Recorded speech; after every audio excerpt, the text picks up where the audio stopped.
Olá, meu caro aluno, eu sou o professor Sérgio Baldo, seria essa mais uma aula de resolução de exercício. Quase que eu engasguei aqui, que o Gilson estava contando uma piada aqui no intervalo. Vamos lá! Exercícios, Lei de Execução Penal, Lei 7.210 de 84. A perda dos dias remidos em virtude do cometimento de falta grave durante o cumprimento da pena não significa ofensa ao direito adquirido. Pessoal, o Supremo já tem um posicionamento sobre isso. Aliás, ele tinha um posicionamento sobre isso. Era a questão da súmula vinculante número 9. Essa assertiva que eu postei aqui para vocês é mais para falar sobre o assunto. Dias remidos. Dias remidos. O que é o dia remido? A cada 3 dias trabalhados, o preso tem um dia a menos na pena. A cada 12 horas estudadas, o preso tem um dia a menos na pena. Cada dia descontado é o dia remido. Imagine que ele é flagrado com uma faca, portando uma faca. Se ele está com uma arma branca dentro do presídio, ele está cometendo uma falta grave.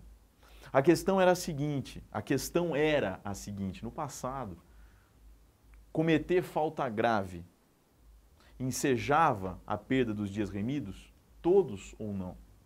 O Supremo editou a súmula vinculante número 9, mas você não vai observar a súmula vinculante número 9.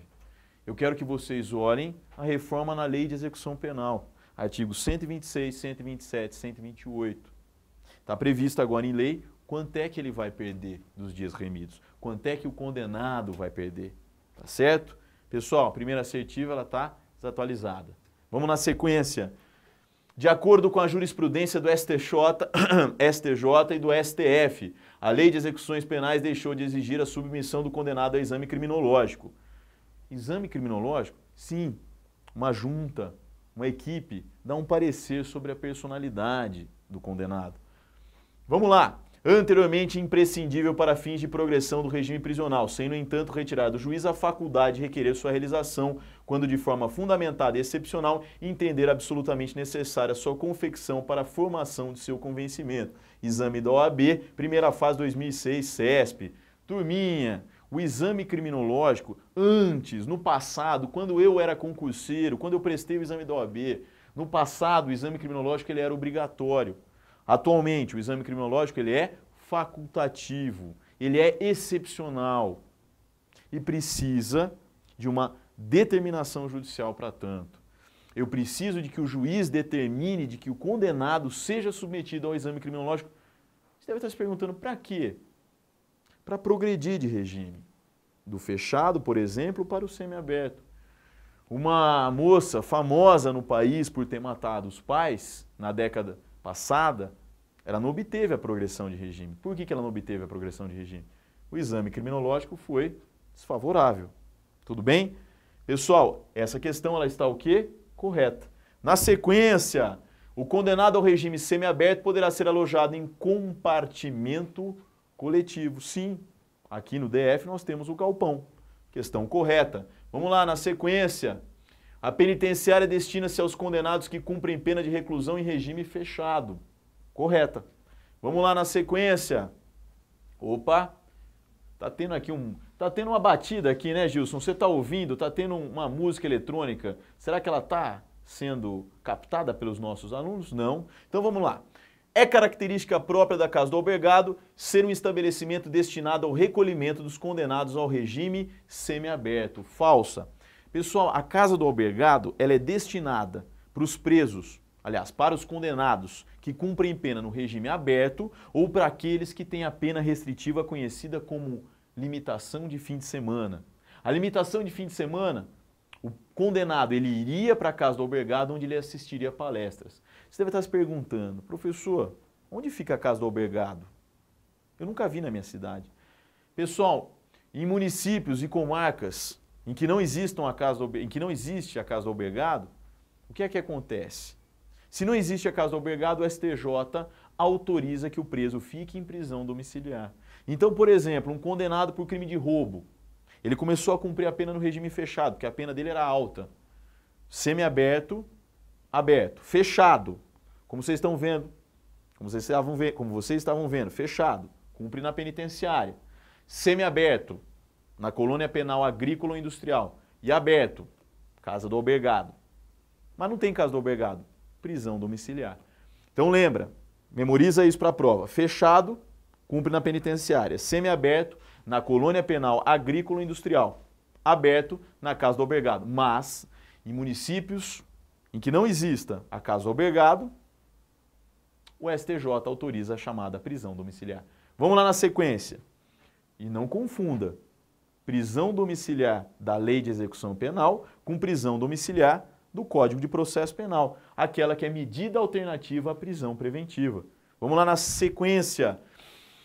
Aqui, é característica própria da casa do albergado alojar preferencialmente pessoas inimputáveis e semi-imputáveis que cumprem medida de segurança. Não, pessoal, não. Quem cumpre medida de segurança ou vai ser internado num hospital ou vai ficar sobre tratamento ambulatorial. A internação hospitalar é para pessoas que cometeram crimes punidos com pena de reclusão. O tratamento ambulatorial para pessoas que cometeram crimes punidos com pena de reclusão. Vamos na sequência. A penitenciária e estabelecimento penal que, segundo dispõe a Lei 7.210, tem como requisito o condenado ser alojado em celas coletivas. Pessoal, não é cela coletiva, apesar de você ver nos telejornais, nos documentários, que os presos, e até nos filmes, que os presos ficam em compartimentos coletivos quando estão no regime fechado. Se você pegar entre os artigos 80 e 88 da Lei de Execução Penal, você vai checar, você vai ver a descrição da cela, a cela individual. E tem toda uma característica. É que nós temos mais presos, condenados, seja preso provisório, seja condenado, do que celas. Nós temos mais presos provisórios e condenados do que celas no Brasil. Por isso que você vê aquele amontoado, aquela aglomeração de pessoas num compartimento. Tudo bem? Vamos lá. Essa questão está falsa. Na sequência, o direito de defesa ao condenado é previsto no caso de aplicação de sanções disciplinares. Sim, está lá entre os artigos 49, 50 e 51 a questão da aplicação das sanções disciplinares por conta do cometimento de falta grave. Tá certo? Dá uma checada. E lógico, não é aquela questão que vocês aprendem no direito administrativo da verdade sabida. Mesmo dentro do sistema penitenciário, se o preso cometer uma falta grave, ele tem o direito de defesa. Tá certo? Vamos lá. Próximo. Aqui, o condenado à pena privativa de liberdade age com falta grave na situação de guarda de arma branca em sua cela. Arma branca, faca, punhal, adaga, o chamado estoque. Tudo bem? Tá correta essa. Ah, deixa eu fazer um parênteses aqui para vocês antes que eu me esqueça. Pessoal, questão de 2 dias atrás. Hoje é dia 10. Hoje é dia 10 ou dia 9, Gilson? 9. Hoje é dia 9 de outubro de 2013. No dia 7 de outubro de 2013, o Supremo Tribunal Federal declarou não recepcionada pela Constituição uma contravenção penal, que é aquela que fala da pessoa que está portando instrumentos destinados à prática de furto. E essa pessoa ostenta uma sentença condenatória anterior com trânsito em julgado. Tudo bem? Então, aquele que traz a chave micha, a gazua, o pé de cabra, instrumentos usados para furto, se essa pessoa ostentasse sentença com trânsito em julgado, sentença penal condenatória, havia o cometimento de uma contravenção penal, se eu não me engano, 25 ou 26. Questão de 2 dias, o Supremo falou, não está mais valendo. Esse artigo ele não foi recepcionado pela Constituição Federal. Tudo bem? Dá uma checada nisso. Dá uma olhada no site do Supremo, dá uma olhada nessa notícia. Vamos lá. Na sequência, o condenado à pena privativa de liberdade age com falta grave na situação de não execução de trabalho sem motivo justificado. Eu volto daqui a pouco com essa questão. Um abraço. Tchau.